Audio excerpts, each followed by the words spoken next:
At the Hinukh Habayit, while the reading is going on, basic items are put on the table for those reading to be able to make berachot and eat from them. Basic things like ka'ak for mizonot, raisins for ha'ayis, small little chickpeas or peanuts for ha'adama, and cold drinks for shehakol. And after the traditional reading is complete, then a regular meal is served. And even though not everybody serves this meal anymore, it is definitely part of the tradition and it should be done. And why is it done? Food is served to the guest, okay, not just pastries and sweets, because you want the guest to bless you and your home. So you sweeten them up by giving them tasty items to enjoy. And this is learned from the pasuk in the Torah when Yitzhak Avinu wanted to bless Esav. He told him, "Va'aseh li mat'amim ka'asher ahabti v'habia li ve'ochela ba'abur tebarchecha nafshi." Go, prepare for me tasty morsels, bring them to me, and I'll eat. And once I'm satiated and satisfied, then I'm going to be in the right frame of mind to bless you.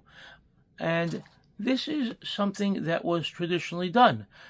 But what kind of foods? That's really up to you, what foods you would want to serve. But some people have asked me in connection to foods, well, do we serve chicken? I go, why are you asking specifically about chicken? Well, we heard that some people bring a shohet to the house and do shehita like it's a kapara, and they put blood on the doorpost. So what's going on with that? So Rabbi Shem Tov Gagin, in his Kete Shem Tov, clearly mentions Syria. And he writes, in the cities of Syria, the custom is when somebody goes to live in a new house, a week prior, they bring hens and roosters into the house to live in the house for an entire week. Together, they put a bottle of olive oil on the windowsill as well as a container of flour.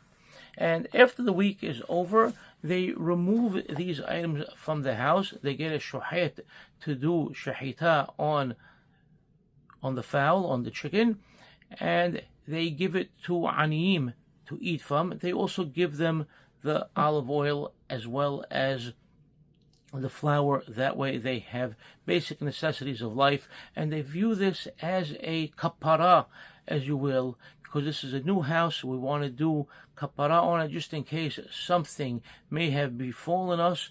Okay, so now it's happening to the chickens instead, and we're giving it to the aniyim. So this is looked as a tzedakah and as a hesed, and all is fine as well. Was this done in our community? So speaking to people, nobody remembers any sort of shahita in the past. But wait and hear. People say, yeah, we've been seeing it, in the last 30 or 40 years. People have come from Syria in recent years, and they bring a shohet, and they do a shahita on a chicken, and they spread blood on the doorpost, and they even put some blood on the forehead of the members of the household, but we don't remember anything from the past. But I spoke recently to Mr. Ezra Ashkenazi, Ezra C. Ashkenazi. His grandfather was Acham Selim Ashkenazi. He was a rabbi and a shohet in the community, and he clearly told me, yes, in fact, I know from my grandfather that in 1930, Mr. Jacob M. Harari built a home, and they did shahita. Let me tell you, this home, I looked into it, was at 1537 West 12th Street. It's on West 12th between Bay Parkway and Avenue P, right across the street from the park, for those who know it. And he built this home in 1930. He called Hacham Selim Ashkenazi. Hacham Selim brought a lamb to the house. They did shahita on the lamb. Yes, they did put blood, from what some people have told me when I asked around about it. But not only that, they took this animal that he did shahita on, and they did barbecue that night and served those in attendance. They served them fresh barbecued lamb.